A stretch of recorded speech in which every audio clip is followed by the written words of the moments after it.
थमने का नाम नहीं ले रहा है मणिपुर हिंसा। सुरक्षा बलों की गोली से एक प्रदर्शनकारी की मौत। 2 दिन स्कूल बंद। केंद्र का बड़ा फैसला। जानिए कैसे भड़की हिंसा। मणिपुर में मई 2023 के बाद शुरू हुई हिंसा थमने का नाम नहीं ले रहा है। मैतेई कुकी जातीय हिंसा के सबसे खराब दौर की शुरुआत 7 नवंबर को जिरीबाम जिले से शुरू हुई है। ये इलाका राजधानी इम्फल से करीब 220 किलोमीटर दूर असम के साथ अंतर्राज्यीय सीमा पर है। फिर से शुरू हुई हिंसा में 2 सप्ताह से भी कम समय में कम से कम 19 लोगों की मौत हो चुकी है, जिनमें 10 कुकी पुरुष शामिल है, जिन्हें पुलिस ने उग्रवादी करार दिया है। कुकी जनजातियों का दावा है कि 10 पुरुष गांव के वॉलंटियर्स थे।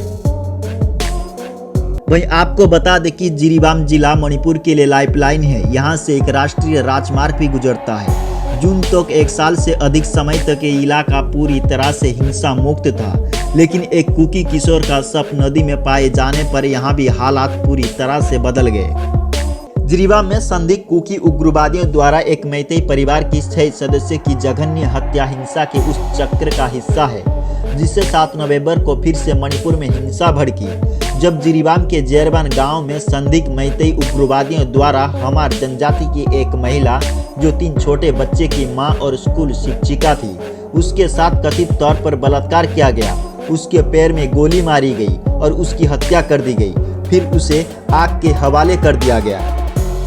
संदिग्ध मैतेई उग्रवादियों ने कई इमारतों में आग लगा दी, जिसमें स्कूल टीचर का घर भी शामिल है। प्रत्यक्षदर्शियों ने दावा किया है कि वे पास की एक पेड़ की कतार में भागे और जलते हुए घरों को देखा। उन्होंने कहा है कि उनके घर पर हमला सबसे आखिरी में हुआ था। पोस्टमार्टम रिपोर्ट में कहा गया है कि स्कूल टीचर का शरीर 99% जल गया था। इसमें टूटी हुई हड्डियां और अलग खोपड़ी सहित भयानक चोटों का जिक्र किया गया है। रिपोर्ट के अनुसार यौन उत्पीड़न की जांच के लिए नमूने नहीं लिए जा सके, क्योंकि शरीर पूरी तरह से जल चुका था। रेप का आरोप उसके पति ने लगाया था।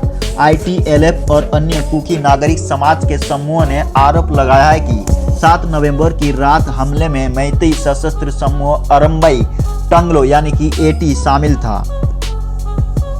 मणिपुर में शनिवार रात भड़की हिंसा के बाद स्थिति अभी भी तनावपूर्ण बनी हुई है। जिरीबाम जिले में रविवार को एक मैतेई प्रदर्शनकारी की पुलिस की गोली से मौत हो गई थी। इसके बाद हालात और खराब हो गए हैं। वहीं हिंसा को देखते हुए राज्य के स्कूलों में 2 दिन के लिए छुट्टी कर दी गई है। नेशनल इन्वेस्टिगेशन एजेंसी मणिपुर हिंसा से जुड़े 3 मामले की जांच करेगी। साथ ही केंद्र सरकार ने हालात पर काबू पाने के लिए CAPF की 5000 जवान मणिपुर भेजने का फैसला लिया है। झारखंड विधानसभा चुनाव के बीच लोकसभा में नेता प्रतिपक्ष राहुल गांधी सोमवार को रांची में थे। यहां उन्होंने मणिपुर हिंसा के बारे में सवाल पूछे जाने पर कहा है कि मणिपुर में जल्द से जल्द हिंसा रुकनी चाहिए, वहां शांति बहाल होनी चाहिए। राहुल गांधी ने कहा कि नफरत फैलाओगे तो आग लगेगी। उन्होंने आरोप लगाया है कि भारतीय जनता पार्टी ने नफरत फैलाई है।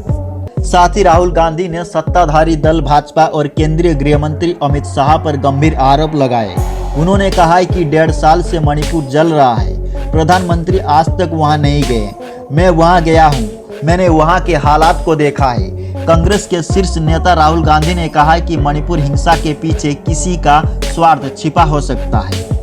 मणिपुर में जो हो रहा है पूरे देश को मालूम है। 1.5 साल हो गए।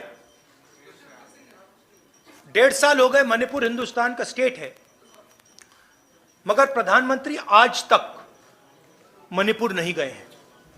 और मणिपुर में मैं गया हूं, मैंने अपनी आंखों से जो हो रहा है देखा है। हमारी पूरी सपोर्ट है। हमने सरकार को कहा है कि जल्दी से जल्दी हिंसा को बंद कीजिए, मगर नहीं हो रहा है। और इसमें वेस्टेड इंटरेस्ट किसी का तो है। होम मिनिस्टर जी को अपना काम करना चाहिए, मगर किसी ना किसी कारण होम मिनिस्टर अपने काम में इंटरेस्ट नहीं ले रहे हैं। मगर जो मणिपुर में हो रहा है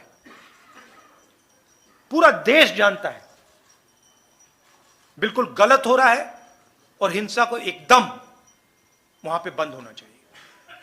और एक बार फिर शांति आनी चाहिए। और जो मैंने कहा, भारत जोड़ो यात्रा में जो मैंने कहा, 4000 किलोमीटर हम चले, कन्याकुमारी से कश्मीर, नफरत के बाजार में मोहब्बत की दुकान। हमने मैसेज दिया कि अगर आप नफरत फैलाओगे तो आग लगेगी, और बीजेपी के लोगों ने नफरत फैलाई है और इसीलिए आग लगती है। आग को सिर्फ कांग्रेस पार्टी मिटा सकती है, क्योंकि हम मोहब्बत की बात करते हैं, भाईचारे की बात करते हैं और हम नफरत को मिटाते हैं। और भाषण में मैं कहता हूं, नफरत को नफरत नहीं हरा सकती है, नफरत को नफरत से नहीं काटा जा सकता है। इसीलिए हम कहते हैं मोहब्बत की दुकान खोलेंगे।